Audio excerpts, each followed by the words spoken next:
विकासाची कामं करताना कुणीही खंडणी मागता कामा नये. खंडणी मागितल्यास मकोका लावणार अजित पवार यांचा इशारा. तर माझी कामाची पद्धत वेगळी आहे, वेडेवाकडं काम सहन करणार नाही. प्रशासनासह पदाधिकाऱ्यांना सुद्धा सूचना. रिव्हॉल्व्हर काढून जे काही प्रकार चालतात ते बंद करा, नाहीतर लायसन्स रद्द करेन. अजित पवारांचा थेट इशारा. सोडणार नाहीची भाषा अजित पवारांनी करूच नये, त्यांच्यावरच भाजपनं खूपदा कारवाई केली आहे. अजित पवारांच्या मकोकावरील वक्तव्यावर राऊतांची टीका. हार्वेस्टर पीक विमा घोटाळ्यासंदर्भात आजच्या डीपीडीसी बैठकीत चर्चा झाली पाहिजे. तर दमानी यांच्या कागदपत्रांवर सीएम काय निर्णय घेतात याची प्रतीक्षा. खासदार सुप्रिया सुळेंची यावर प्रतिक्रिया. मी तथ्यहीन कधीही आरोप करत नाही. अजितदादांकडे आज पेनड्राईव्ह देणार. सुरेश धस यांची माहिती.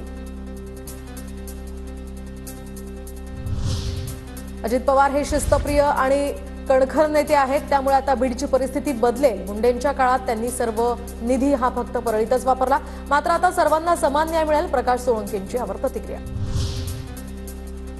नैतिकतेच्या मुद्द्यावर निर्णय घ्या, सर्वांची एकच मागणी आहे. सुप्रिया सुळेंकडून पुन्हा धनंजय मुंडेंच्या राजीनाम्याची मागणी. तर बीड प्रकरणावर अमित शहांची भेट घेऊन त्यांना माहिती देणार असल्याची सुळेंची माहिती. बीडमधील शरद पवार गटाच्या महिला पदाधिकारी हेमा पिंपळे पोलिसांच्या नजरकैदेत. तर अजित पवारांच्या बीड दौऱ्यादरम्यान पिंपळे आंदोलन करण्याची शक्यता.